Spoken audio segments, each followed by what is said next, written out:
இந்த கலந்தாய்வு கூட்டத்தில் நடைபெறவிருக்கிற மே 31 திருச்சிராப்பள்ளியிலே நடைபெறவிருக்கிற மதச்சார்பின்மை காப்போம் பேரணி குறித்து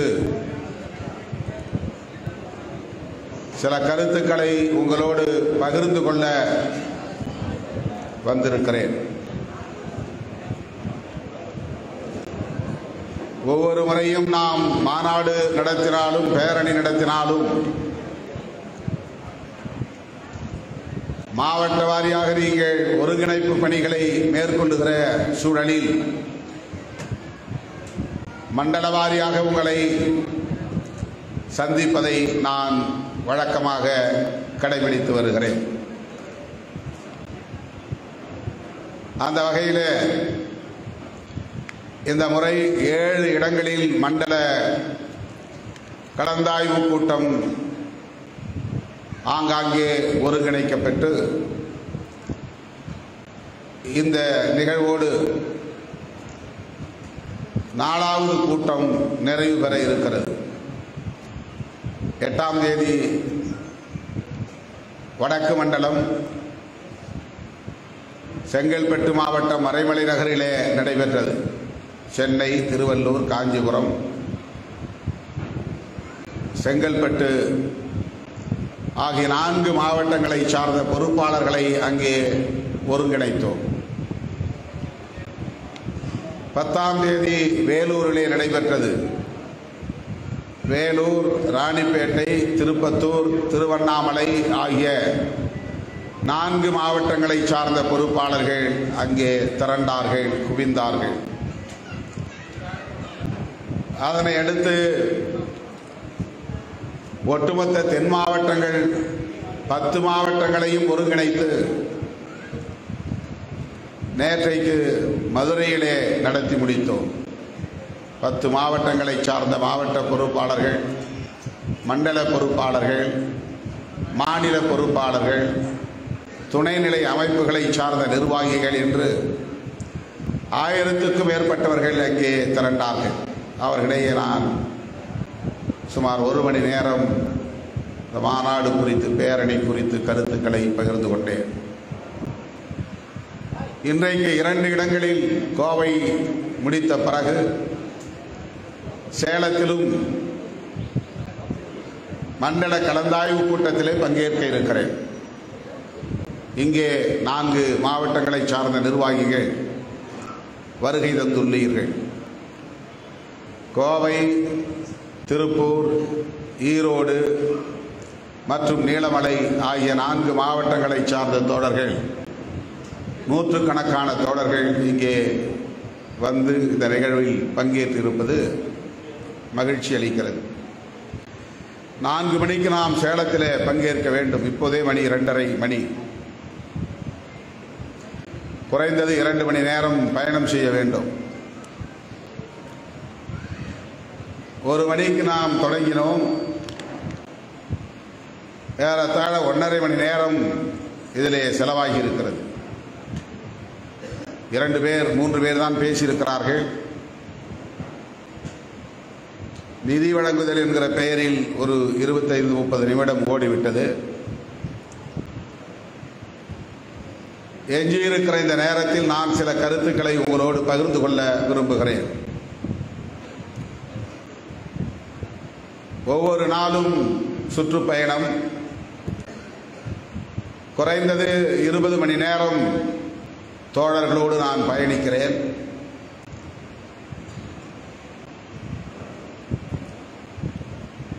என்றாலும் கூட இன்னும் நாம் அமைப்பு ரீதியாக நம்மை பண்படுத்திக் கொள்ள வேண்டிய தேவை இருப்பதை உணர்கிறேன். அமைப்பு ரீதியாக நம்மை பக்குவப்படுத்திக் கொள்ள வேண்டிய தேவை இன்னும் இருப்பதாக நான் உணர்கிறேன்.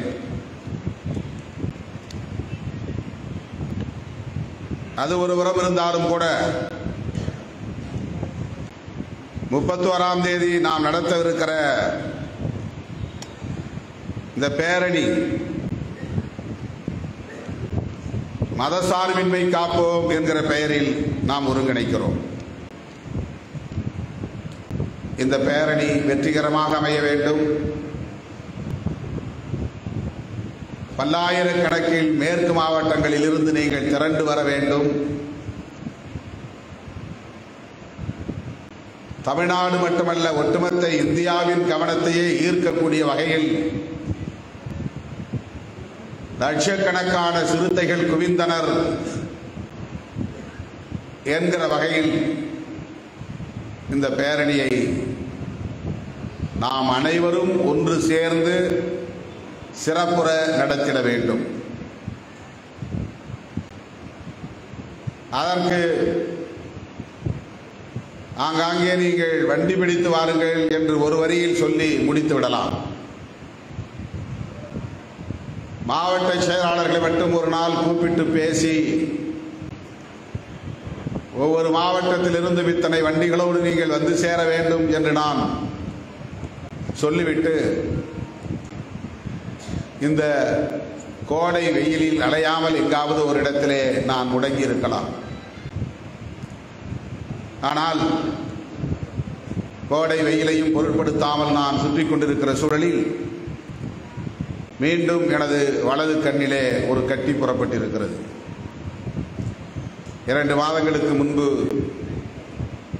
இடது கண்ணிலே உள்புறமாக பெரிய கட்டி ஒன்று புறப்பட்டு அதை அறுவை சிகிச்சை செய்யக்கூடிய அளவுக்கு போய் முடிந்தது.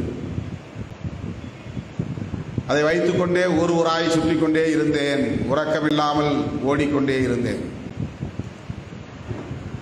இன்றைக்கு காலையிலே கண் மருத்துவரை தொடர்பு கொண்டு மறுபடியும் வலது கண்ணிலே கீழ் இமை ஓரத்தில் வலிக்கிறது, வீக்கம் லேசாக இருக்கிறது என்று சொன்னேன்.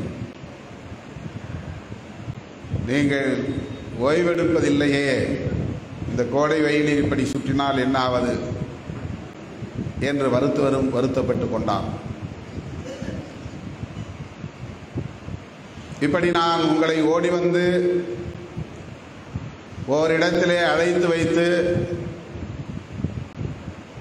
உங்களோடு சில மணி நேரங்கள் இருக்க வேண்டிய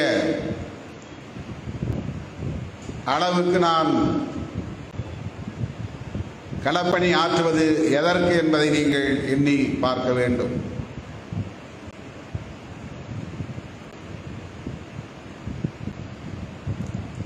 ஏற்கனவே உங்களுக்கு நல்ல அனுபவம் இருக்கிறது. பேரணியை எப்படி வெற்றி பெறச் செய்ய வேண்டும் என்பதை புதிதாக நான் சொல்லி நீங்கள் கற்றுக்கொள்ளப் போவதில்லை. தேசம் காப்போம் பேரணி எவ்வளவு பெரிய தாக்கத்தை ஏற்படுத்தியது என்பதை வரலாறு பதிவு செய்திருக்கிறது. ஊடகங்கள் இருட்டடிப்பு செய்யலாம், நம் கைகளில் சமூக வலைத்தளங்கள் இருக்கின்றன, அவற்றில் பதிவேற்றம் செய்திருக்கிறோம். அரசியல்வாதிகள் நம்மை கண்டுகொள்ளாமல் கடந்து போகலாம், ஆனால் வரலாறு ஒருபோதும் நம்மை அலட்சியப்படுத்தாது. அந்த அளவுக்கு இரவும் பகலும் மக்களுக்கான பிரச்சனைகளை முன்னிறுத்தி அவர்களுக்கான குரலை ஓங்கி உரத்து ஒலித்து வருகிறோம். மக்கள் மன்றத்திலும் சரி, நாடாளுமன்றத்திலும் சரி, சட்டமன்றத்திலும் சரி, இன்றைக்கு விளிம்புநிலை மக்களுக்கான குரலாய் சிறுத்தைகளின் குரல் தான் ஒலித்துக் கொண்டிருக்கிறது என்பதை யாரும் மறுத்துவிட முடியாது. வெறுமென சாதி உணர்வை ஊட்டி அதிலே குளிர்காயக்கூடிய ஒரு அரசியலை நாம் ஒருபோதும் செய்ததில்லை. மதவெறி ஊட்டி அதிலே ஆதாயம் தேடுகிற அற்ப அரசியலை நாம் ஒருபோதும் கையில் எடுத்ததில்லை. நாம் நடத்திய மாநாடுகளை எல்லாம் பட்டியலிட்டு போட்டு பாருங்கள், எழுதி பாருங்கள். ஒவ்வொரு மாநாட்டு தலைப்பும் ஒரு அரசியலை பேசும். ஒவ்வொரு மாநாடும் தமிழக அரசியலின் திசை வழியை மாற்றி அமைக்கும். தமிழ்நாட்டில் இருப்பவர்கள் இப்படித்தான் அரசியல் பேச வேண்டும் என்பதை முன்கூட்டியே தீர்மானிக்கிற ஒரு அரசியல் சக்தியாக இன்றைக்கு நாம் தான் இருக்கிறோம், விடுதலை சிறுத்தைகள் தான் இருக்கிறோம் என்பதை நான் பெருமிதத்தோடு சொல்லிக்கொள்ள கடமைப்பட்டிருக்கிறேன். வந்ததும் பத்திரிகையாளர் ஒரு பெண்மணி கேட்டார், ஒரு தம்பியும் கேட்டார், சட்டப்பேரவை தேர்தலுக்கு எந்த அளவுக்கு நீங்கள் தயாராகி இருக்கிறீர்கள் என்று கேட்டார். நான் சொன்னேன், சட்டப்பேரவை தேர்தலை ஒட்டி நாங்கள் எந்த முனைப்பையும் காட்டவில்லை, அதை பற்றி நாங்கள் இன்னும் சிந்திக்கவே இல்லை. ஆனால் நாட்டை காப்பாற்றுவதற்காக நாங்கள் சிந்திக்கிறோம், அதற்காக பேரணி நடத்துகிறோம்.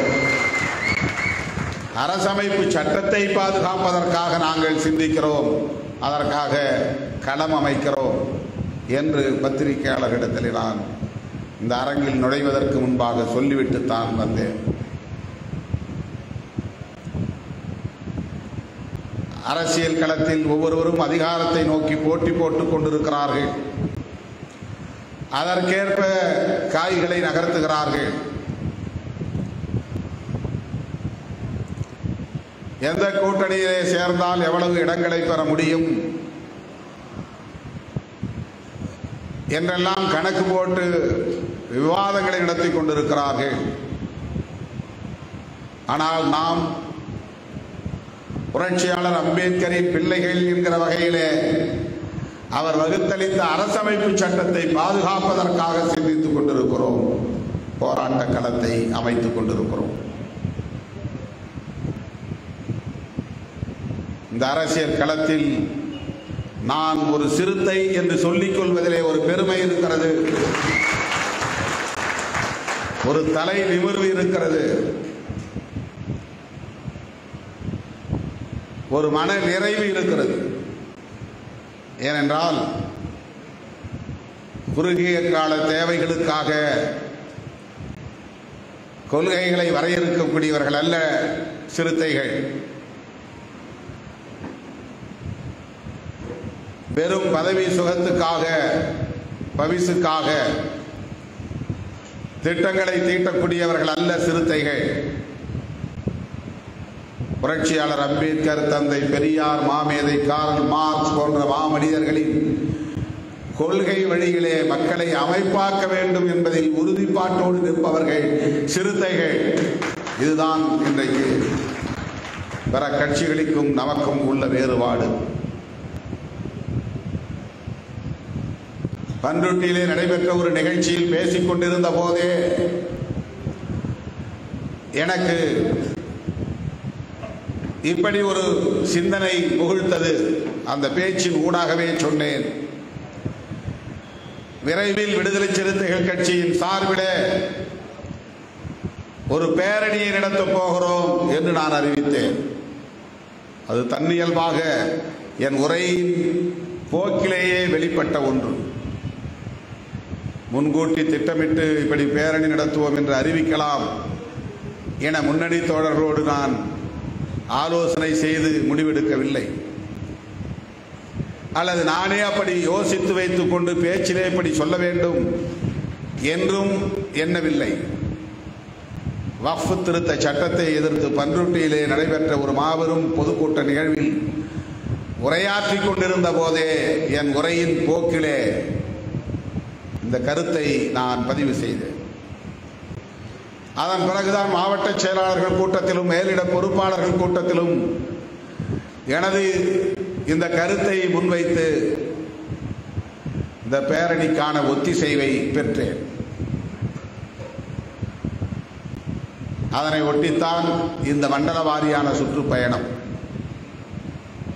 நாளை 15ஆம் தேதியோடு நிறைவடைகிறது. அதன் பின்னர் எஞ்சியிருப்பது வெறும் 15 நாட்கள் தான், 2 வாரங்கள் தான் எஞ்சியுள்ளன. இந்த 2 வார காலத்திற்குள்ளாக நாம் ஒரு மாபெரும் சாதனையை சாதித்தாக வேண்டும், வரலாற்று சாதனையை செய்தாக வேண்டும். நம்முடைய சாதனையை நாமே முறியடித்தாக வேண்டும், புதிய சாதனையை படைத்தாக வேண்டும். இங்கே சிறுத்தை வள்ளுவன் பேசும்போது சொன்னார், என்ன நடந்தாலும் நாங்கள் திருச்சிக்கும் சென்னைக்கும் தான் புறப்பட்டு வர வேண்டி இருக்கிறது, கோவையிலே மாநாடு நடத்தக்கூடாதா என்று கேட்டார்.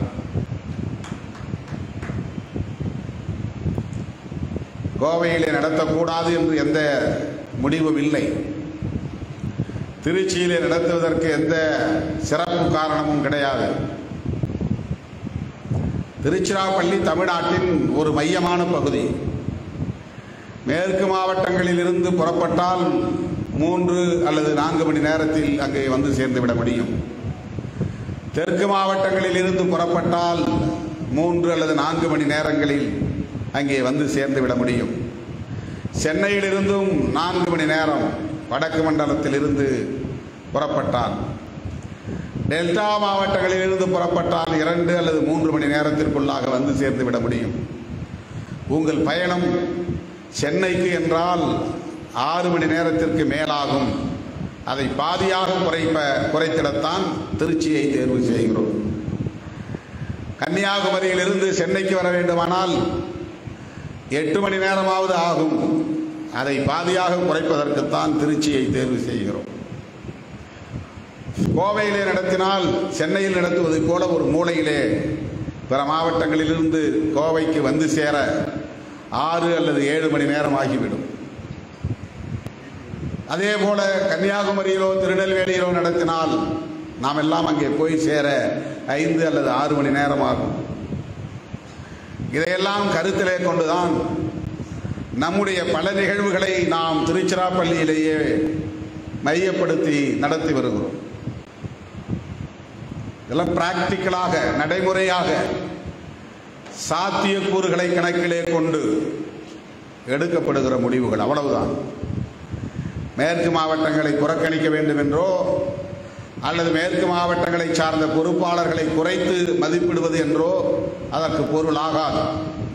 அப்படி புரிந்து கொள்ள வேண்டாம். திருச்சிராப்பள்ளியில் இருப்பவர்கள் வலுவானவர்கள், பொருளாதார வலிமை பெற்றவர்கள். அதனால் எந்த நிகழ்ச்சி நடத்தினாலும் அவர்கள் செலவை ஏற்றுக்கொள்வார்கள் என்றால் நாம் முடிவெடுக்கிறோம் கிடையாது. ஒரு புரிதலுக்காக சொல்லுகிறேன்.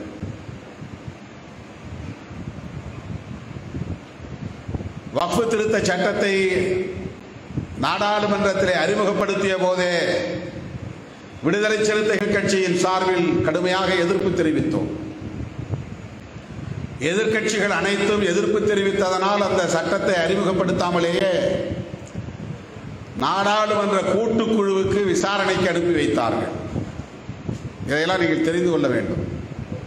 நாடாளுமன்றம் என்பது 2 அவைகளையும் குறிக்கிற ஒரு சொல். பார்லிமெண்ட் அப்படின்னா லோக்சபா அண்ட் ராஜ்யசபா என்கிற 2 அவைகளுக்குமான பொது பெயர் பார்லிமெண்ட். அதை பாராளுமன்றம் என்றும் சொல்வார்கள். பார் என்றால் உலகம் என்றும் பொருள்படும். அதனால் நாம் பாராளுமன்றம் என்று சொல்வதை விட நாடாளுமன்றம் என்று சொல்லுவோம். நாட்டை ஆளுகிற மன்றம், இந்திய நாட்டை ஆளுகிற மன்றம், அதனால் நாடாளுமன்றம். ஆங்கிலத்திலே பார்லிமெண்ட், அதை சிலர் பாராளுமன்றம் என்றும் சொல்லுவார்கள். அங்கே 2 அவைகள் உள்ளன. ஒன்று லோக்சபா, லோக் என்றால் மக்கள்னு அர்த்தம், சபான்னா சபை, மக்கள் அவை. ராஜ்யசபா, ராஜ்யம் என்றால் மாநிலம்னு அர்த்தம். ராஜ்யசபா என்றால் மாநிலங்களிலிருந்து உறுப்பினர்கள் தேர்ந்தெடுக்கப்பட்டு அந்த அவைக்கு வருவார்கள். மாநில சட்டமன்ற உறுப்பினர்கள் வாக்களித்து அதன் மூலம் தேர்ந்தெடுக்கப்பட்டு வருகிறவர்கள் மாநிலங்களவை உறுப்பினர்கள். அது மேலவை அப்படின்னு சொல்லுவாங்க தமிழில். தமிழ்நாட்டில் 2 மன்றம் இருந்துச்சு. கீழே சட்டமன்றம், மேலே சட்ட மேலவை அப்படின்னு சொல்லுவாங்க. இது எம்எல்ஏ அசம்பிளி, அது எம்எல்சி கவுன்சில். இப்போ இல்லை, அது கலைச்சிட்டாங்க. சில மாநிலங்களில் இருக்கு, இன்னும் 2 அவை இருக்கு. இப்போ டெல்லியில் இருக்கிற நாடாளுமன்றத்தில் 2 அவை இருக்கு. ஒன்று லோக்சபா, இன்னொன்று ராஜ்யசபா. இப்போ நாமெல்லாம் மக்களால் தேர்ந்தெடுக்கப்பட்ட உறுப்பினர்கள் 2 பேரும் லோக்சபாவில் இருக்கிறோம். எம்எல்ஏக்களால் தேர்ந்தெடுக்கப்படுகிற எம்பிக்கள் ராஜ்யசபாவில் இருப்பாங்க. நமக்கு ராஜ்யசபாவில் யாரும் இல்லை. 30-35 எம்எல்ஏ ஓட்டு போட்டால் தான் ஒரு எம்பி, ராஜ்யசபா எம்பி வர முடியும். எந்த பில், எந்த மசோதா, அதாவது சட்டம் அவருக்கு முன்னாடி தயாரிக்கிறாங்க இல்லையா, இதுதான் சட்டம் அப்படின்னு ஒன்று தயாரிப்பாங்க. அதுக்கு பேர் மசோதான்னு பேர்.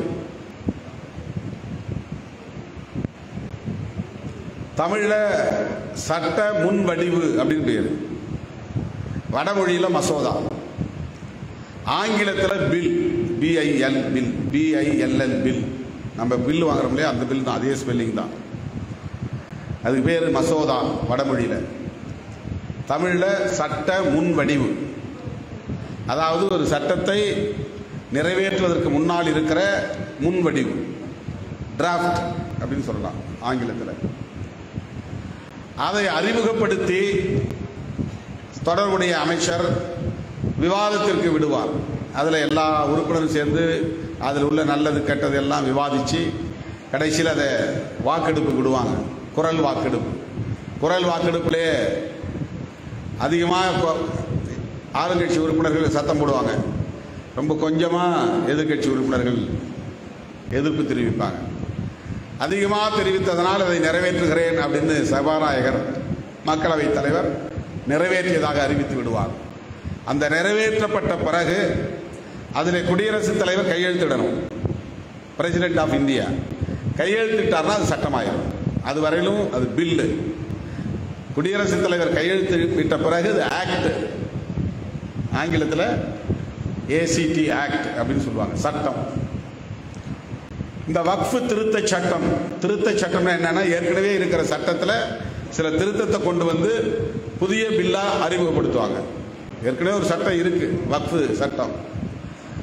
அந்த சட்டத்தில் சில திருத்தங்களை செஞ்சு இதுக்கு பதிலாக இதை நான் போடுறேன், இதுக்கு பதிலாக இதை போடுறேன் அப்படின்னு அவங்க செக்ஷனை மாற்றுவாங்க, அல்லது செக்ஷனுக்குள்ளே சில வார்த்தைகளை மாற்றுவாங்க. அப்படி மாற்றி அதை அடித்து புதிய பில்லாக கொண்டு வந்து இன்ட்ரோடியூஸ் பண்ணுவாங்க, அறிமுகப்படுத்துவாங்க. அப்படி வக்ஃபு சட்டம் இருந்த சட்டம் திருத்தப்பட்டதனால் அது வக்ஃபு திருத்த சட்ட மசோதா என்று பெயர். வக்ஃபு திருத்த சட்ட மசோதாவை அறிமுகப்படுத்துகிற போதே விடுதலை சிறுத்தைகள் கட்சியின் சார்பில் கடுமையாக எதிர்ப்பு தெரிவித்தோம். நீ திருத்தம் செய்திருப்பது ஏற்புடையதல்ல, அதை திருத்தாதே, அதை திரும்ப பெறு, நீ வேண்டுமென்றே செய்கிறாய், இஸ்லாமியர்களை சீண்டுகிறாய், அவர்களின் நிர்வாகத்திற்குள்ளே தலையிடுகிறாய். நாம் எதிர்ப்பு தெரிவித்தோம். நாம மட்டுமல்ல, எல்லா எதிர்க்கட்சிகளும் எதிர்ப்பு தெரிவித்தார்கள். கடைசியா ஒரு முடிவுக்கு வந்தாங்க. என்னன்னா, திரும்பலாம் பெற முடியாது. அதுக்கு பதிலாக இந்த 2 சபையிலையும் 10, 20 பேர் அல்லது 10, 12, 22 பேர் ஒரு குறிப்பிட்ட நபர்களை தேர்வு செய்து சபாநாயகர் ஒரு கமிட்டியை போடுவார். அந்த கமிட்டிக்கு பெயர் ஜாயிண்ட் பார்லிமெண்டரி கமிட்டி, இரு அவைகளின் கூட்டுக்குழு, நாடாளுமன்ற கூட்டுக்குழு. அந்த 22 பேரோ 25 பேரோ லோக்சபாவில் இருந்தும் ராஜ்யசபாவில் இருந்தும் தேர்ந்தெடுக்கப்பட்ட நியமிக்கப்பட்ட உறுப்பினர்கள் ஒரு தலைவரின் கீழ் உட்கார்ந்து அந்த சட்ட மசோதாவை வரிக்கு வரி படித்து, ஆதரிக்கிறவர்கள் ஆதரித்து எழுதுவார்கள், எதிர்க்கிறவர்கள் எதிர்த்து கருத்தை பதிவு செய்வார்கள். அதையெல்லாம் கேட்ட பிறகு அதற்கென்று நியமிக்கப்பட்ட அந்த குழுவின் தலைவர் முடிவாக ஒரு அறிக்கையை தயார் செய்து மக்களவைத் தலைவரிடத்தில் ஒப்படைப்பார். அப்படி வக்ஃபு திருத்த சட்ட மசோதா நாடாளுமன்ற கூட்டுக்குழுவுக்கு போய் விவாதிக்கப்பட்டு, எதிர்கட்சிகள் சொன்னதையெல்லாம் புறந்தள்ளிவிட்டு ஆளுங்கட்சி சொன்னதையெல்லாம் ஏற்றுக்கொண்டு அறிக்கை தயாரித்து மக்களவைத் தலைவரிடத்திலே கொடுத்து அவர் ஏற்றுக்கொண்டு மறுபடியும் அந்த சட்ட மசோதா மக்களவைக்கு அறிமுகம் செய்ய கொண்டு வரப்பட்டது. அப்ப விவாதம் நடந்துச்சு. அந்த விவாதத்திலும் கடுமையாக விடுதலை சிறுத்தைகள் கட்சியின் சார்பிலே நாம் பேசினோம். சிறுபான்மை மக்கள் மீது நடத்தப்படுகிற ஒரு பாசிச தாக்குதல் இது. விடுதலை சிறுத்தைகள் கட்சி இதை கடுமையாக எதிர்க்கிறது, வன்மையாக கண்டிக்கிறது என்று உங்களின் குரலாய் திருமாவளவனின் குரல் மக்களவையிலே ஓங்கி ஒலித்தது. அப்போ இன்ட்ரோடியூஸ் பண்ணும்போது எதிர்த்தோம், அறிமுகப்படுத்தும் போது. அது பாராளுமன்ற கூட்டுக்குழுக்கு போய்விட்டு திரும்ப வந்த போதும் எதிர்த்தோம், சட்டமாகிவிட்டது. உடனே நாம் தான் எதிர்ப்பு தெரிவித்து விட்டோம், அறிக்கை விட்டு விட்டோம் என்று சும்மா இருக்காமல் அதன் பிறகு நாடாளுமன்றம் நிறைவு பெற்ற பிறகு தமிழ்நாடு முழுவதும் அனைத்து மாவட்ட தலைநகரங்களிலும் விடுதலை சிறுத்தைகள் கட்சியின் சார்பில் கண்டன ஆர்ப்பாட்டங்களை நடத்தி இருக்கிறோம். தமிழ்நாட்டில் வேறு எந்த கட்சியும், விடுதலை சிறுத்தைகளை தவிர வேறு எந்த அரசியல் கட்சியும் வக்ஃப் திருத்த சட்டத்தை எதிர்த்து கண்டித்து ஆர்ப்பாட்டம் நடத்தவில்லை. அடிக்கோடிட வேண்டும். Underline this message. யாரும் செய்யவில்லை, நாம் தான் செய்தோம். நான் சென்னையில் நடைபெற்ற ஆர்ப்பாட்டத்தில் பங்கேற்று உரையாற்றி இருக்கிறேன். 1.5 மணி நேரத்திற்கு மேலாக உரையாற்றினேன்.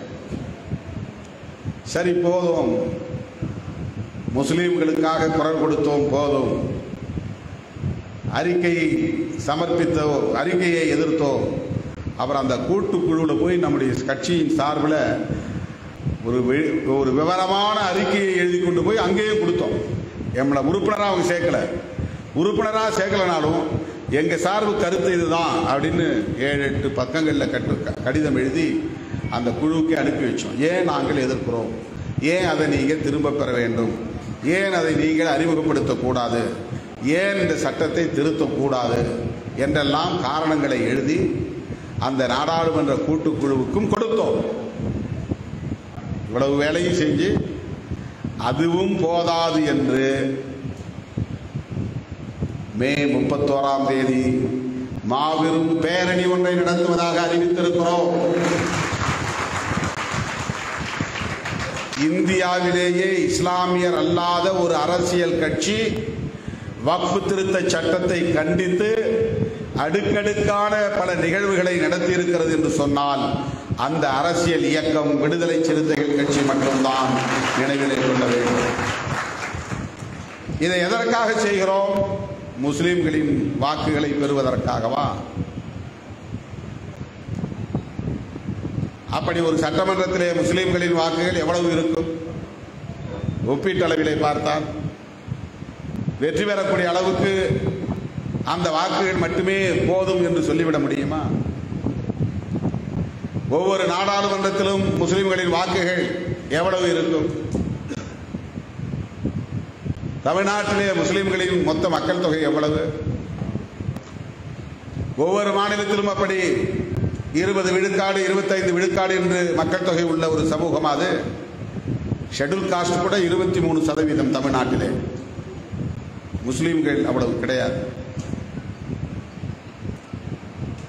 மக்கள் தொகை அல்ல காரணம், வாக்கு வங்கி அல்ல காரணம், கவனத்திலே கொள்ள வேண்டும். அந்த வாக்குகள் மட்டுமே வெற்றிக்கு போதாது. முஸ்லிம் அல்லாத பிறரின் வாக்குகளும் சேர்ந்தால்தான் வெற்றி பெற முடியும். ஆனாலும் ஏன் இந்த பிரச்சனையில் நாம் கவனம் செலுத்துகிறோம்? ஏன் தொடர் போராட்டங்களை நடத்துகிறோம்? மற்றவர்கள் என்ன வேண்டுமானால் நினைத்து விட்டு போகட்டும், எப்படியும் விமர்சித்து விட்டு போகட்டும். என் தலைமையை ஏற்றுக்கொண்டிருக்கிற என் உயிரின் உயிரான விடுதலை சிறுத்தைகள்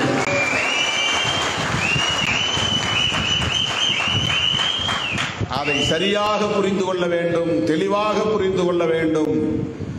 நான் என்ன நினைக்கிறேனோ அதே அலைவேகத்தில் நீங்களும் என்ன வேண்டும், நினைக்க வேண்டும், சிந்திக்க வேண்டும். நான் என்ன கோணத்தில் இந்த பிரச்சனைகளை பார்க்கிறேனோ அதே கோணத்தில் நீங்களும் இந்த பிரச்சனைகளை அணுக வேண்டும். நான் இந்த நிலைப்பாட்டை எடுப்பதற்கு என்னென்ன நியாயமான காரணங்களை வைத்திருக்கிறேனோ அந்த காரணங்களை நீங்களும் நியாயம் என்று உணர வேண்டும். இதை சொல்லுவதற்காகத்தான் உங்களை தேடி வருகிறேன். இந்த மண்டல கலந்தாய்வு கூட்டங்களை ஒருங்கிணைக்கிறோம். ஆக மதச்சார்பின்மை காப்போம், இதுதான் பேரணிக்கான பெயர்.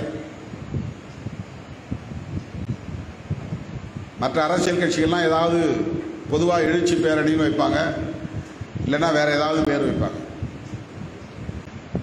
மாநில மாநாடுன்னு சொல்லுவாங்க, 10வது மாநில மாநாடு அப்படின்னு தான் பேர் வைப்பாங்க.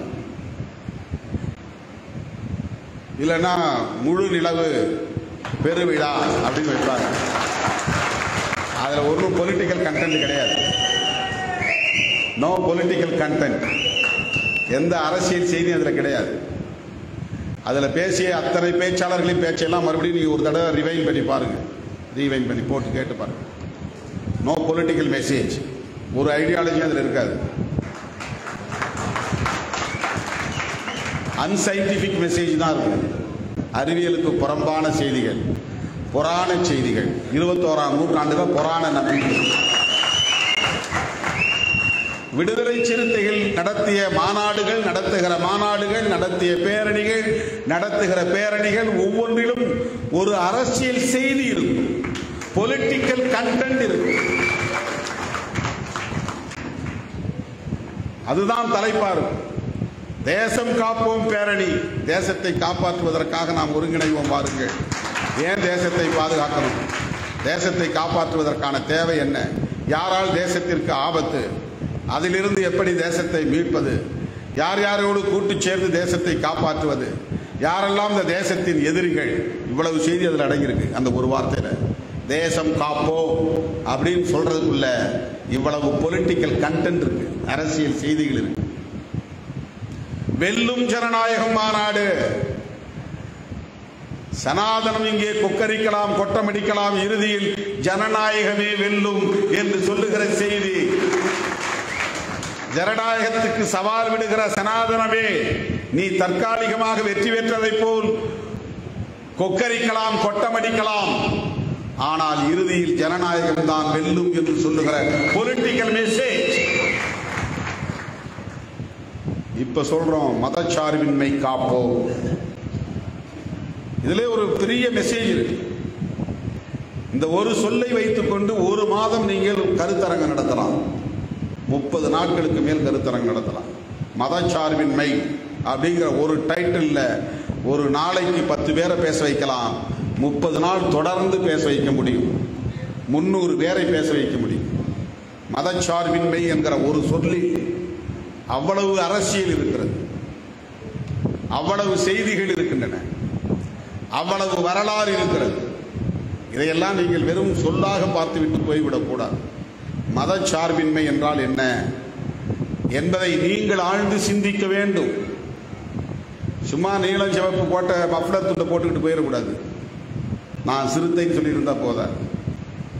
ஒவ்வொரு டெர்மினாலஜி, ஒவ்வொரு சொல்லுக்கும் என்ன பொருள் என்பதை நீங்கள் புரிந்து களமாட வேண்டும்.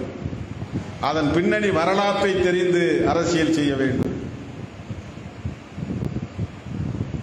மதச்சார்பின்மை என்பது இன்றைக்கு ஆபத்தான ஒரு சூழலில் இருக்கிறது. அதனால் மதச்சார்பின்மை காப்போம், இதான் மெசேஜ். அப்படின்னா மதச்சார்பின்மைனா என்ன? மதத்தை சார்ந்து இருத்தல் கூடாது.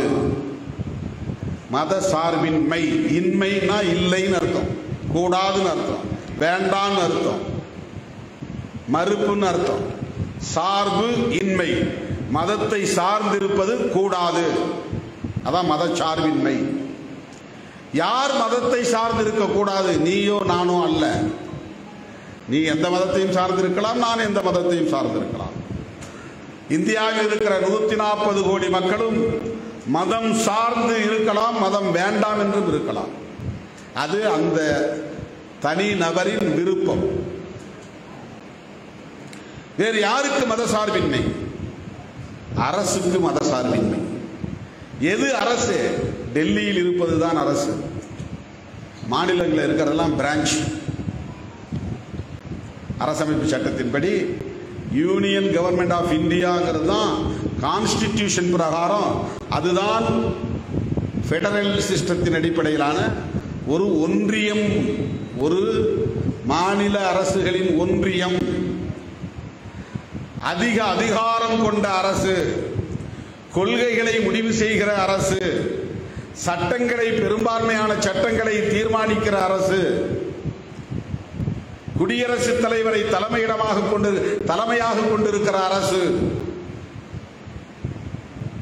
அந்த அரசு அதன் கிளையாக இருக்கிற மாநில அரசு மதம் சார்ந்து இயங்கக்கூடாது, அரசுக்கு மத சார்பு கூடாது. இதுதான் நமது அரசியலமைப்பு சட்டத்தின் உயிர் மூச்சு கோட்பாடு. வடமொழியில் சொல்லணும்னா ஆன்மான்னு சொல்லலாம். கான்ஸ்டிடியூஷனுடைய ஆன்மா எது? ஆன்மான்னா உயிர் மூச்சு. கான்ஸ்டிடியூஷன் என்கிற அரசமைப்பு சட்டத்தின் ஆன்மா எது? செக்யூலரிசம். ஆங்கிலத்தில் செக்யூலரிசம். இந்த வார்த்தையில நீங்க திருப்பி திருப்பி சொல்லி பழகும். மேடையில் பேச சொன்னாதான் இந்த வார்த்தையை கற்றுக்கணும்னு நினைக்கக்கூடாது. நீங்கள் கீழே உட்கார்ந்து இருக்கும்போது, டிஸ்கஷனில் இருக்கும்போது இந்த சொல்லாடல்கள் உங்களுக்கு வரணும். மதச்சார்பின்மைன்னு சொல்கிற போது செக்யூலரிசம் என்கிற ஆங்கில சொல்லு உங்களுக்கு சேர்ந்து மைண்டுக்குள்ளே வரணும். அரசமைப்பு சட்டத்தில் நிறைய பக்கங்கள் இருக்கு, நிறைய உறுப்புகள் இருக்கு. உறுப்புன்னு ஏன் சொல்கிறோம்னா, மற்ற சட்டங்கள் இருக்கிறதெல்லாம் செக்ஷன் சொல்லுவோம். செக்ஷன் 302 அப்படின்னு ஐபிசியில் இருந்துச்சு, இப்போ அது மாறி போயிடுச்சு. 302வது விதி, ஏற்கனவே 301 விதி மேலே இருக்கு. 302வது விதி, அது ஆங்கிலத்தில் செக்ஷன் சொல்லுவாங்க. கான்ஸ்டிடியூஷன்ல ஒவ்வொன்றையும் செக்ஷன் என்று சொல்வதில்லை, ஆர்டிக்கிள் சொல்லுவாங்க. ஆர்டிக்கிள் ஆங்கிலத்தில் பேரு, அதை தமிழ்ல உறுப்பு அப்படின்னு சொல்லுவோம். ஒவ்வொரு செக்ஷனும், உங்களுக்கு புரியுறதுக்காக சொல்றேன், ஒவ்வொரு செக்ஷனும் இந்த தேசத்தின் உறுப்புகள் என்பதை போல ஆர்டிக்கிள்.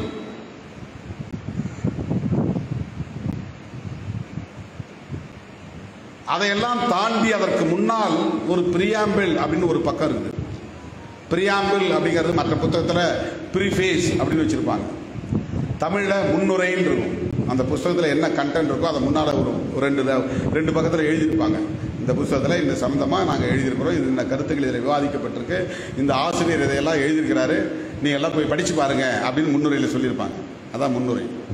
அதுபோல கான்ஸ்டிடியூஷன் என்கிற அரசமைப்பு சட்டத்தின் முகப்புரை, அதான் பிரியாம்பிள். அந்த முகப்புரையில் புதிதாக கட்டமைக்க போகிற இந்தியாவின் அடிப்படையான கோட்பாடுகள், உயிர் மூச்சு கோட்பாடுகள் அடங்கி இருக்கின்றன. அதில் ஒரு 7 சொற்களை மட்டும் உங்களுக்கு நான் சொல்ல விரும்புகிறேன். முதல்ல 3 சொற்கள் இசம் இசம் இசம்னு முடியும். 1 செக்யூலரிசம், அதான் மதச்சார்பின்மை. 2 புளூரலிசம், அது பன்மைத்துவம். 3 ஃபெடரலிசம், அது கூட்டாட்சி தத்துவம். இந்த 3ம் கான்ஸ்டிடியூஷன்ல இருக்கு. அடுத்து இன்னும் ஒரு 4 முக்கியமான கோட்பாடுகள் இருக்கு. அதுல கூட 4ஐயும் சேர்த்து சொல்றதுல 3 தான் வழக்கமா எல்லாரும் சொல்லுவாங்க. ஆனா 4ஐயும் நான் சொல்றேன். என்ன 4ன்னா, நீதி, சுதந்திரம், சமத்துவம், சகோதரத்துவம். இது ஆங்கிலத்தில் ஜஸ்டிஸ், லிபர்ட்டி, ஈக்வாலிட்டி, ஃப்ரெட்டர்னிட்டி. இந்த 4 சொல்தான் கான்ஸ்டிடியூஷன். டெல்லியில் உருவாக போகிற அரசு எப்படிப்பட்ட அரசாக இருக்கும் அதை சொல்றாங்க. அதுல டெல்லியில நாங்கள் உருவாக்க போகிற அரசு, பிரிட்டிஷ்காரன் போயிட்டான், வெள்ளைக்காரனை விரட்டி விட்டுட்டோம், நாடு சுதந்திரம் ஆயிருச்சு, இப்ப எங்களுக்கு நாங்களே ஒரு சட்டம் எழுதிட்டோம். 1935 அவன் ஒரு சட்டம் வச்சிருந்தான், கவர்மெண்ட் ஆஃப் இந்தியா ஆக்ட்னு. அந்த சட்டத்தை நாங்கள் தூக்கி எறிஞ்சிட்டோம். எங்களை நாங்களே ஆண்டு கொள்வதற்கான ஒரு அரசமைப்பு சட்டத்தை எழுதி கொண்டோம். அந்த சட்டம் கான்ஸ்டிடியூஷன் ஆஃப் இந்தியா. அந்த சட்டம் 1950 ஜனவரி 26 நடைமுறைக்கு வருகிறது. அதுதான் குடியரசு. குடினா மக்கள், அரசுனா மக்களால் உருவாக்கப்படுகிற அரசு, மக்கள் அரசு. ஆனா சுதந்திரம் அடைஞ்சது 47 ஆகஸ்ட் 15. ஆகஸ்ட் 15 1947 இந்த நாடு சுதந்திரம் அடைந்தது. வெள்ளைக்காரன் போய்விட்டான். ஆனால் அதிலிருந்து 48, 49, 50 ஜனவரி 26 வரையில் அவன் சட்டம் தான் இருந்துச்சு, கவர்மெண்ட் ஆஃப் இந்தியா ஆக்ட் தான் இருந்துச்சு. அவன் வெளில போயிட்டான். அதுக்கு இடையில எழுதின சட்டம், அந்த எழுதிய தலைவர் தான் புரட்சியாளர் அம்பேத்கர் அவர்கள். அந்த சட்டம் நடைமுறைக்கு வந்த நாள் ஜனவரி 26, 1950.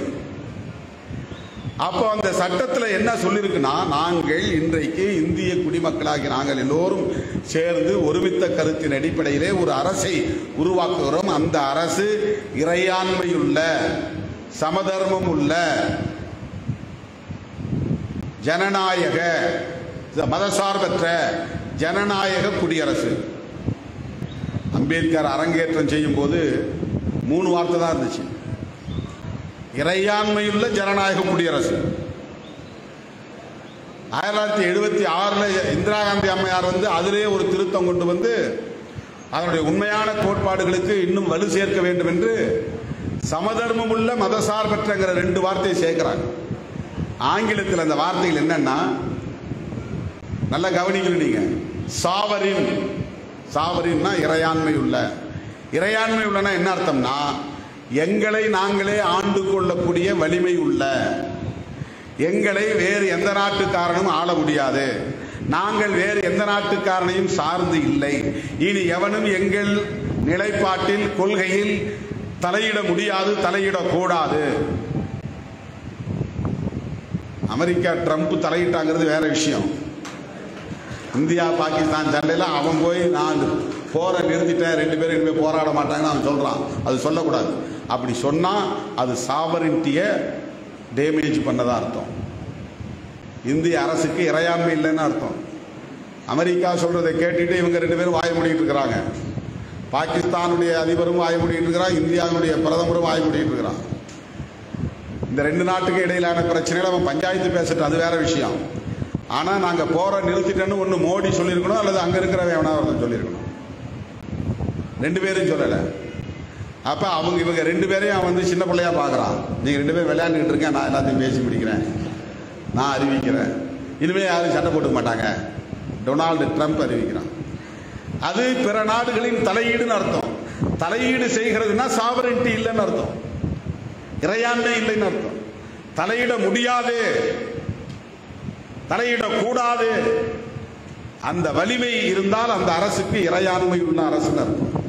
Sovereign, socialist. கல்வி வேண்டியவர்களுக்கு கல்வி கொடுப்போம், உணவு வேண்டியவர்களுக்கு உணவு தருவோம், உடை வேண்டியவர்களுக்கு உடையை தருவோம், கருத்து சொல்லுகிற உரிமையை தருவோம், போராட்டம் நடத்துகிற உரிமையை தருவோம், சங்கம் அமைக்கிற உரிமையை தருவோம். இதெல்லாம் சோசலிசம்.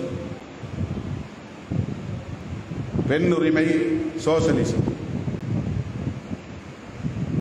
யாரும் இங்கே பசியாக கிடக்கக்கூடாது, எல்லாருக்கும் சாப்பாடு கிடைக்கும். யாரும் இங்கே படிக்காமல் இருக்கக்கூடாது, எல்லாரும் படிக்கணும். யாரும் இங்கே நோய்வாய்ப்பட்டு முடங்கி கிடக்கக்கூடாது, எல்லாருக்கும் மருத்துவம் கிடைக்கணும்.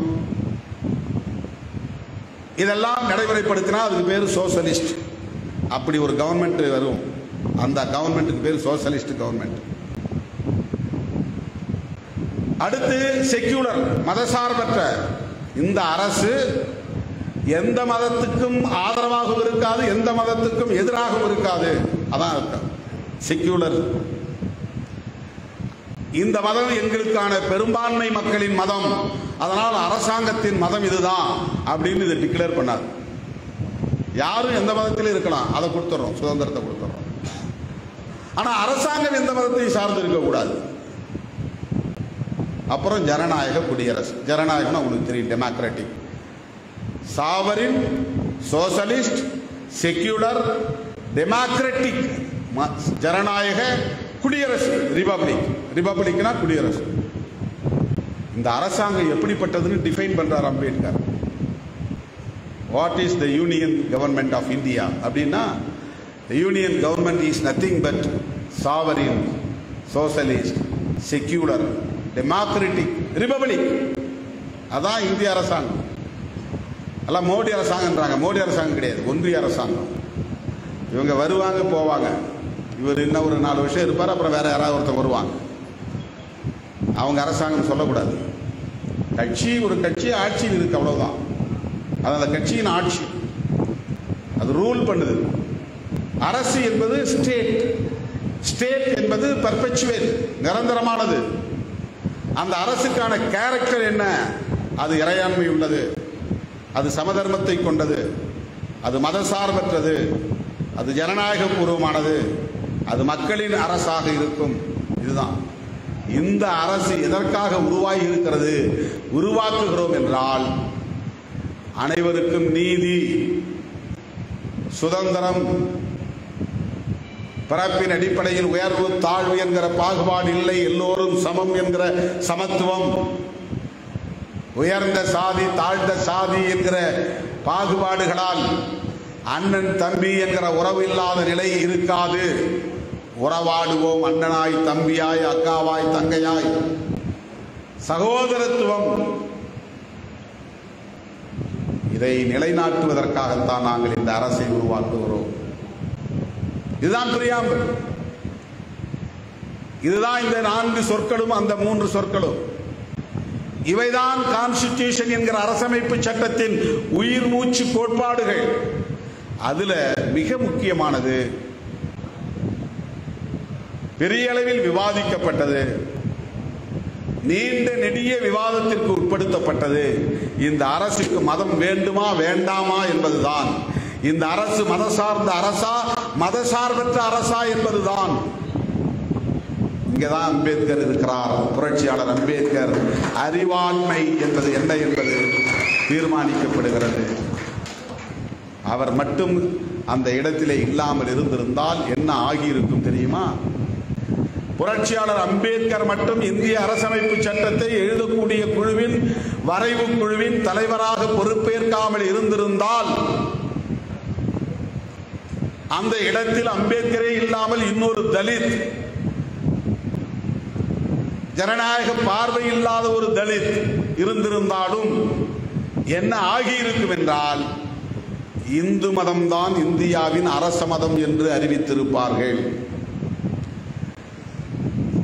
அப்படி அறிவித்தால் என்ன தவறு? பாகிஸ்தான் இஸ்லாம் மதத்தை தங்களின் அரச மதம் என்று அறிவித்திருக்கிறார்களே, இலங்கை பௌத்த மதத்தை தங்களின் அரச மதம் என்று அறிவித்திருக்கிறார்களே,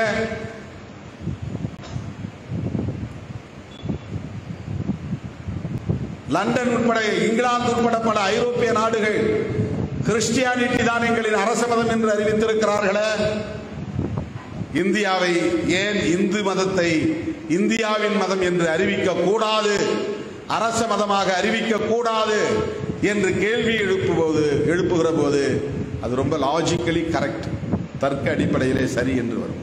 ஆமா கரெக்ட், அப்படி சரிதானே. இவன் முஸ்லீம் மதம் சொல்றான், அவன் பௌத்த மதம் சொல்றான், இவன் கிறிஸ்டியானிட்டி சொல்றான். அவெல்லாம் அவன் நாட்டுக்கு ஒரு ஸ்டேட் ரிலீஜன் அறிவிக்கும் போது இந்தியாவுக்கு ஒரு ஸ்டேட் ரிலீஜன் வேணும் இல்லையா? கரெக்ட் தானே அப்படின்னு தோணும். கரெக்ட் தான், லாஜிக்கலி கரெக்ட். ஆனால் அது நீதியாகாது. ஏன் நீதியாகாது?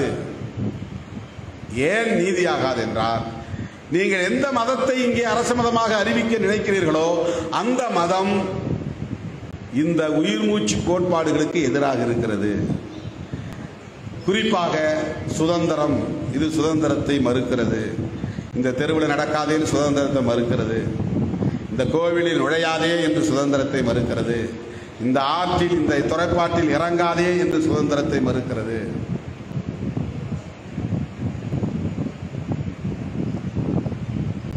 நீயும் நானும் சமமில்லை என்கிறது. பிறப்பால் பார்ப்பனர்கள் உயர்ந்தவர்கள், மற்றவர்கள் எல்லோரும் அந்த பார்ப்பனர்களுக்கு தாழ்ந்தவர்கள் என்று சொல்லுகிற தர்மம் சனாதன தர்மம். அதை உயிர் மூச்சு கோட்பாடாக கொண்டிருக்கிற மதம் இந்து மதம். சகோதரத்துவமே இல்லை. அண்ணன் தம்பின்னு உறவாட முடியாது. ஒரே சாதிக்குள்ளே அண்ணன் தம்பி மாமன் மைத்துனன் என்று உறவாட முடியும். இன்னொரு சாதிக்காரன் இன்னொரு சாதியை பார்த்து அவன் சகோதரத்துவத்தை போற்றுவதில்லை, ஏற்றுக்கொள்வதில்லை, அனுமதிப்பதில்லை, அங்கீகரிப்பதில்லை. அந்த மதம் ஏற்காது. அந்த மதமே அப்படித்தான், அதனுடைய கொள்கையே அப்படித்தான். உலகத்தில் தோன்றிய எல்லா மதங்களும் சகோதரத்துவத்தை முதன்மையானதாக, அடிப்படையானதாக, கொண்டிருக்கிறது. இதெல்லாம் நீங்க ரொம்ப தெளிவா புரிஞ்சுக்கணும். ஏன் நாம இந்தியா கூட்டணியில் இருக்கிறோம், ஏன் திமுக கூட்டணியில் நம்ம தொடர்றோம் அப்படிங்கிறதுக்கெல்லாம் இந்த சித்தாந்த புரிதல் தான் அதுக்கு காரணம். வேற ஒரு காரணமும் கிடையாது. சமூக வலைத்தளங்களில் எவனாவது வாய்க்கு வந்தபடி பேசிக்கிட்டு இருப்பான். நம்மளை பேசி அவனுக்கு பிழைப்பு கிடைக்குது, அவ்வளவுதான். நம்மளை திட்டினா அவனுக்கு 200 ரூபாய் பணம் கிடைக்கும். பொறுக்கி தின்பதற்காக நம்மை திட்டுகிறார்கள், வசைப்பாடுகிறார்கள். ஏதோ திருமாவளவன் பேரை சொல்லி பிழைச்சிட்டு போகட்டும், பொறுக்கி தின்னட்டும். அந்த அவதூறுகளை நாம் பொருட்படுத்த தேவையில்லை. நமக்கென்று ஒரு பார்வை இருக்கிறது, நமக்கென்று ஒரு புரிதல் இருக்கிறது, நமக்கென்று ஒரு தேவை இருக்கிறது. நாம் அம்பேத்கரின் பிள்ளைகள், பெரியாரின் பிள்ளைகள். அதனால் இந்த பார்வையை கொண்டிருக்கிறோம், அவ்வளவுதான். இந்த அடிப்படையை நாம் புரிந்து கொள்ள வேண்டும். ஆகவே அம்பேத்கர் காலத்திலேயே ஜவஹர்லால் நேரு, சர்தார் பட்டேல், கோபாலகிருஷ்ண கோகலே, பால கங்காதர திலகர், இப்படி பல தலைவர்கள், மகாத்மா காந்தி உட்பட எல்லோரும் விவாதித்தார்கள். கடைசியா ஒரு முடிவு வந்தாங்க, செக்யூலர் என்பதுதான் சரி, இந்த நாட்டுக்கு மதம் தேவையில்லை, அரசுக்கு மதம் தேவையில்லை, மதம் என்பது மக்களுக்கானது, அரசுக்கானது அல்ல என்ற முடிவை எடுத்தார்கள். அதுதான் செக்யூலரிசம். மதம் என்பது மக்களுக்கானது, அரசுக்கானதல்ல, அதான் செக்யூலரிசம். அதுல என்ன பெரிய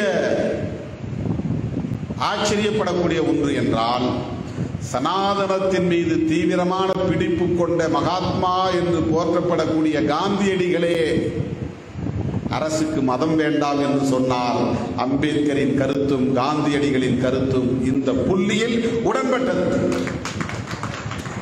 வரலாற்று ரொம்ப முக்கியமான செய்தி, யாரும் சொல்லாத செய்தி, திருமாவளவன் திரும்ப திரும்ப சொல்லுகிற முக்கியமான செய்தி. இந்தியாவிலேயே யாரும் இதை சொல்லல. காந்தியடிகளுக்கு அம்பேத்கருக்கு முரண்பாடு இருந்தது எல்லாரும் சொன்னாங்க. காந்தியடிகளுக்கு அம்பேத்கருக்கு ஒரு புள்ளியில உடன்பாடு இருந்தது என்பதை நாம் தான் திரும்ப திரும்ப சொல்லி வருகிறோம். அது என்னன்னா, அவரும் செக்யூலர், இவரும் செக்யூலர். ரெண்டு பேருமே இந்த அரசுக்கு மதம் வேண்டாம். அன்னைக்கு ஒருவேளை காந்தி இல்ல இல்ல இந்த அரசாங்கத்துக்கு மதம் வேணும், நேருங்க வா, நான் சொல்றதை கேளு, அம்பேத்கர் அப்படி ஏதாவது இடக்கு முடக்கா பண்ணிக்கிட்டு இருப்பாரு, அதுக்கெல்லாம் நீ ஒத்துக்காத, இந்த அரசாங்கத்துக்கு ஒரு ஸ்டேட் ரிலீஜன் வேணும், ஹிந்து ரிலீஜன் தான் ஸ்டேட் ரிலீஜன் டிக்ளேர் பண்ணு, அரசமைப்பு சட்டத்தில் அதை கொண்டு வா அப்படின்னு சொல்லி இருந்தால் நேருவால் அதை மீறி இருக்க முடியாது. ஏன்னா காந்தி இல்லாம நேரு கிடையாது. அப்படி மீறதா இருந்தா நேருவை தூக்கி போட்டிருப்பாங்க, வேற ஆளை கொண்டு வந்திருப்பாங்க, பட்டேலை கொண்டு வந்திருப்பாங்க பிரதமரா. பட்டேலை வரவிடாம தடுத்ததற்கு அது ஒரு காரணம். ஏன்னா பட்டேலுக்கு அப்படி ஒரு சிந்தனை இருந்தது. அவர் இந்து மதத்தின் மீதும் அந்த கோட்பாட்டின் மீதும் நம்பிக்கை உள்ளவர். அதனால்தான் பிஜேபிக்காரன் அவருக்கு உலகத்திலேயே உயர்ந்த சிலையை நிறுவியிருக்கிறான். அவர் அப்படிப்பட்ட ஒரு சிந்தனை கொண்டவராக இருந்தால், அவர் தப்பித்தவறி நேரு பிரதமர் ஆகாமல் அவர் தப்பித்தவறி பிரதமர் ஆகியிருந்தால், ஜவஹர்லால் நேரு தவிர்க்கப்பட்டிருந்தால், புரட்சியாளர் அம்பேத்கருக்கு பெரிய நெருக்கடி உருவாகிறது. இந்த அரசமைப்பு சட்டத்தை அரங்கேற்றம் செய்வதிலே பெரிய சிக்கல் உருவாகிறது. இதெல்லாம் சிந்தித்து நாம் பார்க்க வேண்டிய தேவை இருக்கிறது. இப்ப 3 பேர், அம்பேத்கர், ஜவஹர்லால் நேரு, காந்தியடிகள், இந்த 3 பேர் ஒரு புள்ளியில் உடன்பட்டதனால இந்த அரசமைப்பு சட்டத்தில் அரச மதம் அறிவிக்கப்படவில்லை. அப்படி அறிவித்திருந்தால் அந்த மதத்தின் கோட்பாடு சட்டப்பூர்வமானதாக மாறியிருக்கும். இப்ப அது சட்டப்பூர்வமானது கிடையாது, சனாதன தர்மம். அது அந்த மதம் பின்பற்றக்கூடிய ஒரு வாழ்க்கை முறை, அவ்வளவுதான். ஆனால் அது அரச மதமாக இருந்தால் அந்த மதத்தில் என்னெல்லாம் சொல்லப்பட்டிருக்கிறதோ அவ்வளவு சட்டப்பூர்வமானதாக மாறி இருக்கும். பிறப்பின் அடிப்படையிலே பாகுபாடு உண்டு என்பதும் சட்டப்பூர்வமானதாக மாறி இருக்கும். அது நிலை பெற்றிருக்கும். அதை தடுப்பதால் தான் இந்து மதத்தை அரச மதமாக அறிவிக்க முடியாது என்றார். ஏன் வேற மதத்தை அறிவிக்கலாமே? எப்படி வேற மதத்தை அறிவிக்க முடியும்? பௌத்த மதத்தை அறிவிக்க முடியுமா? அது மைக்ரோஸ்கோபிக் மைனாரிட்டி. இந்தியா முழுக்க ஒரு 90 லட்சம் பேர் இருப்பாங்க, அவ்வளவுதான். இன்னும் 1 கோடி பேர் கூட கிடையாது. சமண மதத்தை அறிவிக்க முடியுமா? அதை விட குறைந்த மக்கள் தொகை கொண்ட ஒரு மதம். பார்சி மதத்தை அறிவிக்க முடியுமா? சில லட்சங்கள் மட்டுமே உள்ள ஒரு மதம். சீக்கிய மதத்தை அறிவிக்க முடியுமா? சில லட்சங்கள் மட்டுமே உள்ள ஒரு மதம். முஸ்லீம் மதத்தை அறிவிக்க முடியுமா? அது அந்நிய நாட்டிலிருந்து வந்த மதம், இந்த மண்ணில் தோன்றிய மதம் இல்லை, அதை அறிவிக்க முடியாது. கிறிஸ்டியானிட்டியை அறிவிக்க முடியுமா? அது ஐரோப்பாவிலிருந்து வந்த மதம், அதை இங்கே வந்து அறிவிக்க முடியாது. இந்தியாவில் தோன்றிய மதம் எது? சைவம் தோன்றியது, வைணவம் தோன்றியது. அதெல்லாம் இப்போ ஒன்னா சேர்த்து இந்துன்னு சொல்றோம். தோன்றிய காலத்தில் இந்துன்னு ஒரு மதம் கிடையாது. இந்த 200 ஆண்டு காலத்துக்குள் தான் இதையெல்லாம் ஒன்னா சேர்த்து இந்து மதம் பெயரில் அழைக்கிறாங்க. ஆக இந்த மதம் தான் இங்கே தோன்றிய மதம். பல கடவுள் உண்டு, பல கடவுள் பெண் கடவுள்களும் உண்டு, பல கலாச்சாரங்கள் உண்டு, பல நம்பிக்கைகள் உண்டு, பல வகையான திருமண நடைமுறைகள் உண்டு, பல வகையான ஈமச் சடங்குகள் உண்டு. ஆனாலும் அது ஒரு மண்ணில், இந்த மண்ணில் தோன்றிய, தாயகத்தில் தோன்றிய ஒரு மதம் என்பதால் அதைத்தான் இந்தியாவின் பெரும்பான்மை மக்கள் ஏற்றுக்கொண்ட மதமாக இருக்கிற அதைத்தான் அரசாங்கத்தின் அரச மதமாக அறிவிக்க முடியும். ஆனால் அந்த மதம் சுதந்திரத்தை மறுக்கிற மதம், அந்த மதம் சமத்துவத்தை ஏற்காத மதம், அந்த மதம் சகோதரத்துவத்தை அனுமதிக்காத மதம். ஆகவே அதை அறிவிக்க முடியாது. இதுதான் பிரச்சனை, இதுதான் பிரச்சனை. இதற்காகத்தான் ஆர்எஸ்எஸ் ஒரு அமைப்பே உருவாயிருக்கு. ஆர்எஸ்எஸ் என்கிற அமைப்பே பிராமணர்களால் பிராமணர்களுக்காக உருவாக்கப்பட்ட சங்கம். அது வந்து ஆக்சுவலா ஆர்எஸ்எஸ் என்று சொல்வதற்கு பதிலாக பிஎஸ்எஸ் சொல்லிருக்கணும். ராஷ்டிரிய ஸ்வயசேவக் சங் அப்படிங்கிறதுக்கு பதிலாக பிராமணிக்கல் ஸ்வயசேவக் சங் அப்படின்னு அறிவிச்சிருக்கோம். அது பிராமணர் சங்கம் தான், நேரடியாக பிராமணர் சங்கம் நம்ம பேர் வைக்கல. அதுவும் எந்த பிராமணர்னா, மகாராஷ்டிராவில் ஒரு பிராமணர் இருக்காங்க. பிராமண சாதிக்குள்ளே பல சாதி இருக்கு. தமிழ்நாட்டுக்குள்ள ஐயர்னு ஒரு சாதி இருக்கு, ஐயங்காரன் இன்னொரு சாதி இருக்கு. 2 பார்ப்பனர்களும் ஒன்றும் கிடையாது. கேரளாவில் நம்பூதிரின்னு ஒரு சாதி இருக்கு. அந்த சாதியும் தமிழ்நாட்டில் இருக்கிற சாதியும் சமம் கிடையாது. மேற்கு வங்கத்தில் பானர்ஜின்னு ஒரு சாதி இருக்கு, மம்தா பானர்ஜி. பானர்ஜி தான் சாதி. பிரணாப் முகர்ஜி, முகர்ஜினா சாதி, அது ஒரு பார்ப்பன சமூகம். சாட்டர்ஜி அது ஒரு பார்ப்பன சமூகம். மிஸ்ரான்னு ஒரு சாதி இருக்கு, அது ஒரு சாதி, பார்ப்பன சாதி. அதுபோல மகாராஷ்டிராவில் சித் பவன் அப்படின்னு ஒரு சாதி இருக்கு. சித் பவன், கணேஷ் பவன் மாதிரி இருக்கு. சரவண பவன்ங்கிற மாதிரி பவன் முடியும், பவன்கிற பேர்ல முடியும், சித் பவன். இது ஒரு சாதி பெயர். அவர்கள் தான் இந்தியாவிலேயே காஷ்மீரில் இருக்கிற பண்டிட் அப்படிங்கிற பிராமண சாதியை விடவும், கேரளாவில் இருக்கிற நம்பூதிரி என்கிற பிராமண சாதியை விடவும், மேற்கு வங்கத்தில் இருக்கிற முகர்ஜி பானர்ஜி என்கிற பிராமண சாதிகளை விடவும், உத்தரப்பிரதேசத்தில் இருக்கிற மிஸ்ரா என்கிற பிராமண சாதிகளை விடவும், மகாராஷ்டிராவிலே இருக்கிற சித்பவன் என்கிற பிராமணர்கள் தான் இந்தியாவிலேயே உயர்ந்த பிராமணர்கள் என்கிற எண்ணம் கொண்டவர்கள், உளவியல் பெற்றவர்கள். அந்த சமூகத்தை சார்ந்தவர் தான் வீர சாவர்கர். பேர் சாவர்கர். அந்த பிராமண சாதியை சார்ந்தவர் தான் நாத்துராம் கோட்சே. அந்த பிராமண சாதியை சார்ந்தவர் தான் இன்றைக்கு ஆர்எஸ்எஸ் தலைவராக இருப்பவர். அந்த பிராமண சாதியை சார்ந்தவர்கள் மட்டும்தான் ஆர்எஸ்எஸ்ல தலைவராக வர முடியும். ஒரு நம்பூதிரி பார்ப்பனரோ, தமிழ்நாட்டு ஐயரோ ஐயங்காரோ, அல்லது ஒரு மேற்கு வங்கத்தை சார்ந்த முகர்ஜியோ பானர்ஜியோ ஆர்எஸ்எஸ்ஸின் தலைவராக இதுவரையில் வந்ததில்லை, வரவும் முடியாது. அவர்கள் உருவாக்கிய சங்கம் தான் ஆர்எஸ்எஸ், ராஷ்டிரிய ஸ்வயசேவக் சங். அப்படின்னா என்ன அர்த்தம்னா, தேசிய தன்னார்வ தொண்டு இயக்கம். அதான் தமிழ். தேசிய தன்னார்வ தொண்டர்கள் படை, தேசிய தன்னார்வ தொண்டர்கள் சங்கம். ராஷ்டிரியம்னா வடமொழியில, தமிழ்ல தேசியம்னு அர்த்தம். சேவக் சுயசேவக்னா தன்னார்வ தொண்டர்கள், தானா வாலண்டரி சர்வீஸ் பண்றவன், வாலண்டியர்ஸ் அப்படின்னு ஆங்கிலத்தில் சொல்லுவாங்க. தமிழ்ல தன்னார்வ தொண்டு இயக்கம் சொல்ற மாதிரி தன்னார்வ தொண்டர்கள் அப்படின்னு அர்த்தம். சங்கம்னா பேரவை, அவ்வளவுதான். அவர்கள் ஒரு செயல் திட்டத்தோடு இயங்குகிறார்கள். அதை நான் விரிவாக பேசினா 3 மணி நேரம் பேசணும். அதுல ரெண்டு முக்கியமான விஷயம். ஒன்று, இந்த இந்தியாவுக்கு இருக்கிற பேரை மாற்றணும். அது அல்டிமேட் எய்ம். இந்தியா, பாரத் அதெல்லாம் தேவையில்லை, ஹிந்து ராஷ்டிரா அப்படின்னு பேர் வைக்கணும். ரெண்டாவது, அகண்ட பாரதம் அமைக்கணும். அகண்ட பாரதம்னா இன்னைக்கு உடைஞ்சி சின்னதா போயிருச்சு. காஷ்மீர் பகுதியில் ஒரு பகுதியை பாகிஸ்தான் ஆக்கிரமிச்சு வச்சிருக்கிறான். பாகிஸ்தானே ஒரு காலத்தில் இந்தியாவோட பாரதத்தில் தான் இருந்துச்சு. பங்களாதேஷ் பாரதத்தில் தான் இருந்தது.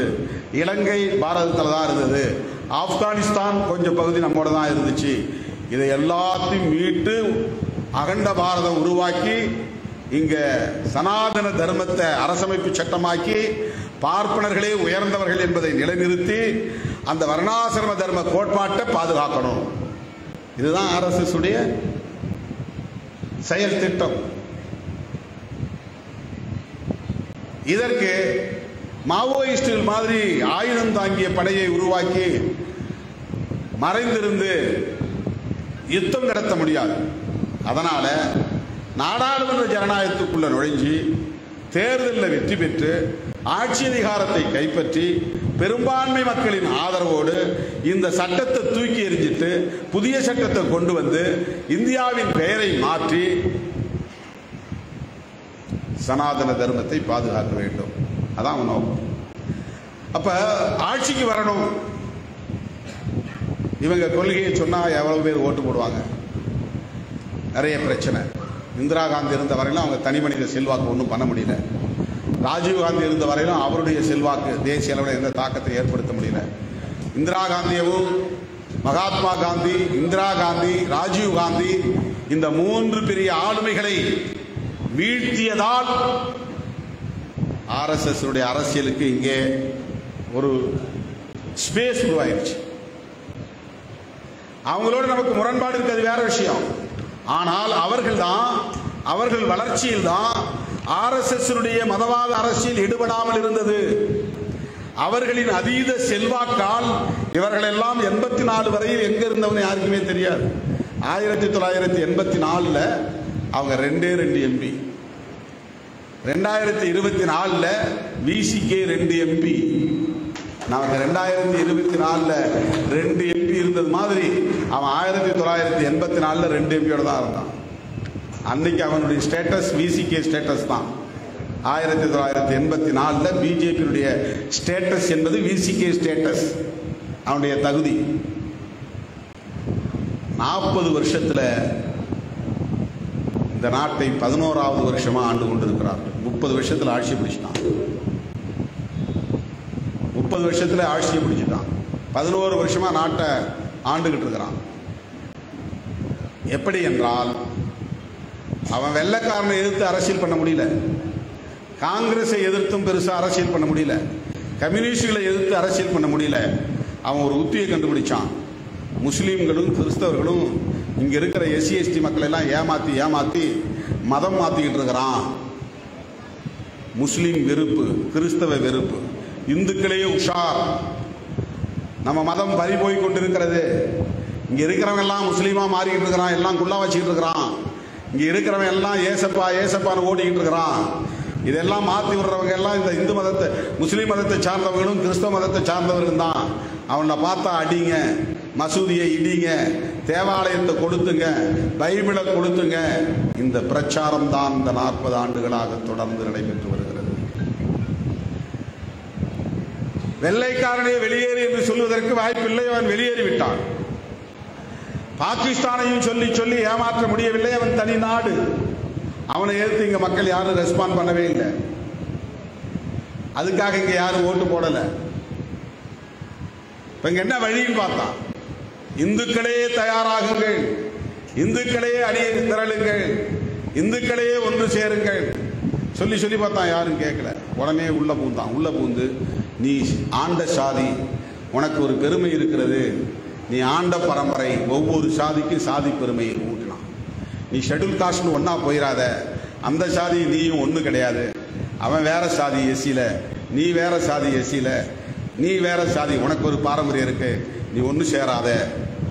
ஏன் ஒன்று சேராத? நீ இந்தியா முழுக்க எஸ்சிங்கிற பேரில் ஒன்றா போயிடுற, உனக்கு இந்துங்கிற கான்சியஸே வரமாட்டேங்குது. நீ தமிழன்னு ஒன்றா போற, நீ தமிழன்னு ஏன் போறன்னா நீ திராவிட இயக்க அரசியலை ஏற்றுக்கிட்ட, நீ பெரியாரையும் அண்ணாவையும் மற்ற தலைவர்களையும் ஏற்றுக்கிட்டதுனால உனக்கு சாதி மேலே பற்று இல்லை. அதனால தமிழன் தமிழ் வாழ்க, தமிழ்நாடு வெல்க அப்படின்னு போயிட்டு இருக்கிற. உனக்கு சாதி பற்று இல்லாதனால மதப்பற்று இல்லை.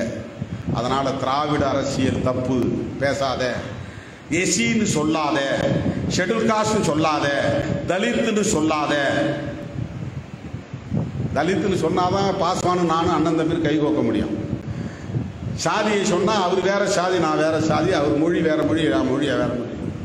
அவர் இந்தியை பேசுவார், நான் தமிழை பேசுகிறேன். அவர் மகர் சாதி, நான் இங்கே ஆதி திராவிடர். நான் எப்படி ரெண்டு பேரும் ஒன்றாக முடியும்? ஒன்றாக முடியாது. இவங்களை ஒன்றா சேர்க்கறதுக்கு அம்பேத்கர் கண்டுபிடிச்ச உத்தி, நீ எல்லாம் ஷெட்யூல் காஸ்ட் பட்டியல் போட்டார். இத்தனை நூற்றுக்கணக்கான சாதிகள், இவங்கெல்லாம் ஒரே குலம், ஒரே குருதி வகையை சார்ந்தவர்கள், ஒரே மாதிரியான ஒடுக்குமுறைக்கு உள்ளானவர்கள், ஒரே மாதிரியான சாதிய வன்கொடுமைகளை சந்திக்கக்கூடியவர்கள். இவர்கள் இந்தியா முழுக்க தனியே வாழ்கிறார்கள். இவர்களுக்கு கல்வி மறுக்கப்பட்டிருக்கிறது, இவர்களுக்கு அதிகாரம் மறுக்கப்பட்டிருக்கிறது, இவர்கள் கைகளில் யார் கைகளிலும் அதிகார நிலம் இல்லை. இவர்கள் பிள்ளைகள் எல்லாம் அவரவர் தொழிலையே குலத்தொழிலையே திரும்ப திரும்ப செய்கிறார்கள். கக்கூஸ் கழுவன் பிள்ளை கக்கூஸ் கழுவுகிறது, மாடு மேய்க்கிறவன் பிள்ளை மாடு மேய்க்கிறான், துணி துவைக்கிறவன் பிள்ளை துணி துவைத்துக் கொண்டே இருக்கிறான், விவசாயம் செய்யக்கூடியவருடைய பிள்ளை விவசாயம் செய்து கொண்டே இருக்கிறது. இது நீடித்துக் கொண்டே இருக்கிறது. இவர்களுக்கு எந்த அதிகாரமும் இல்லை. அதனால் இவர்கள் எல்லோரும் ஒரே வகையை சார்ந்தவர்கள் என்று பட்டியலிட்டு இவர்கள் எல்லோருக்கும் கல்வி தர வேண்டும், நீங்க அப்படியாவது ஒற்றுமையாக இருங்க என்று படாத பாடுபட்டு 90 வயது வரையில் வாழ வேண்டியவர் 65 வயதில் இறந்து போனார், இந்த மக்களை ஒரு அணியில் கொண்டு வருவதற்காக. ஆனால் சில சில்லறைகள் வந்து இவற்றையெல்லாம் உடைத்து விட்டார்கள்.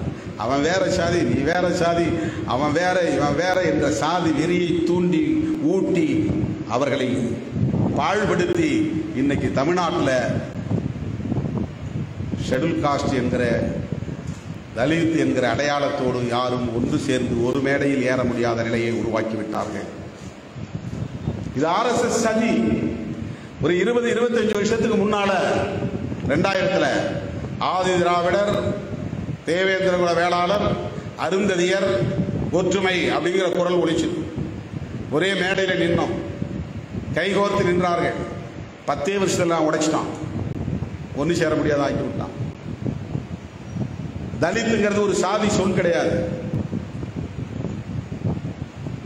அது உலகம் தழுவிய அளவில் பயன்படுத்தப்படக்கூடிய ஒரு பொது சொல். ஒரு சாதிக்கு பாடுபடுறவன் சாதி பேரை மட்டும் சொல்லிட்டு இருந்துடலாம். என் ஜாதிக்கு மட்டும் நான் பாடுபடுறேன்னா சாதி பேரை மட்டும் சொல்லிட்டு உட்காந்துடலாம். தமிழ்நாட்டில் இருக்கிற 74 சாதிக்கும் பாடுபடுறவன் 74 சாதி பேரை மேடையில் சொல்ல முடியாது. இந்தியாவில் இருக்கிற நூற்றுக்கணக்கான ஆயிரக்கணக்கான சாதிகளுக்கும் பாடுபடக்கூடியவன், குரல் கொடுக்கக்கூடியவன் ஒரே மேடையில் 1000 சாதி பெயர்களையும் சொல்ல முடியாது. எல்லா சாதிகளுக்கும் அடையாளப்படுத்துகிற ஒரு சொல் தலித் அப்படிங்கிறது. அது சாதி பெயர் கிடையாது. ஆனால் RSS காரன் தலித்துன்னு சொல்லாதேங்கிறான். ஏண்டான்னா அது கிறிஸ்தவ மதம் உள்ள திணிச்சது சொல்லு, கிறிஸ்டியன் உருவாக்குனது, தலித் கிறிஸ்டியன் கொண்டு வந்தான், அதை சொல்ல பயன்படுத்தாதன்றான். இங்க இருக்கிற தலித்துகளே அதை பயன்படுத்தாதன்றான். ஏன்னா அது எனக்கு இழிவு, வேற எதிராக பெருமை, என் சாதி பேரை சொல்றதான் பெருமை. என்னைக்கு நீ உன் சாதி பெருமையை பேசுவே அன்னைக்கு நீ பாப்பான உசந்த சாதின்னு ஒத்துக்கொண்டதாக பொருள். அதான் சனாதன தர்மம் சொல்லுகிறது, வர்ணாசிரம தர்மம் சொல்லுகிறது. என்றைக்கு நீ சாதியை ஏற்றுக்கொள்கிறாயோ அன்றைக்கு நீ இந்து என்பதை ஏற்றுக்கொள்கிறாய். இந்து என்பதை ஏற்றுக்கொண்டால் நீ பார்ப்பனனை உயர்ந்த சாதி என்று ஏற்றுக்கொண்டதாக பொருள், சனாதன தர்மத்தை ஒத்துக்கொண்டதாக பொருள்.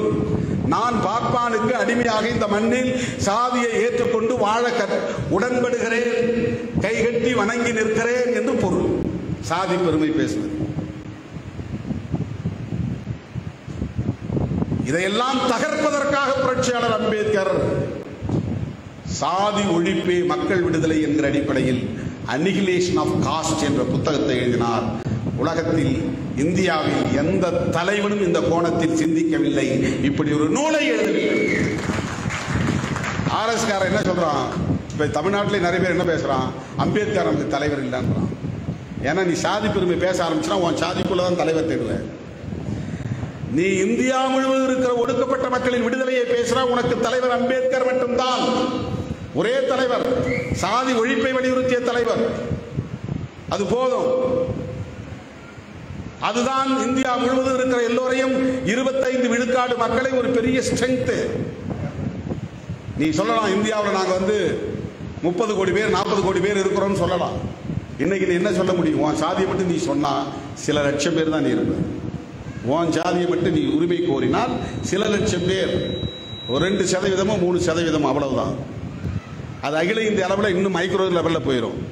தமிழ்நாட்டு அளவில் 2% 3%, அகில இந்திய அளவில் குறைஞ்சிரும்.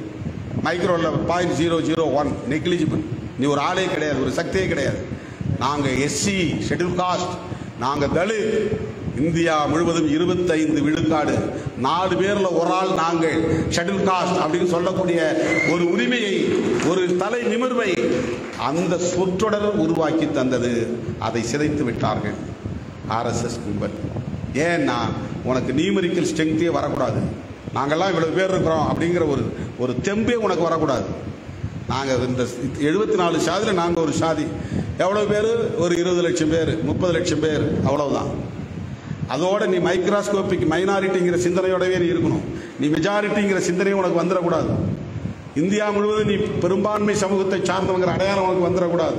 நானும் ராம்விலாஸ் பாஸ்வானும் ஒன்று தான், நானும் ராம்தாஸ் அத்வாலேவும் அண்ணன் தம்பி தான், நானும் இந்த மாயாவதி சகோதரியும் அக்கா தம்பி தான் அப்படிங்கிற உணர்வே உனக்கு வரக்கூடாது.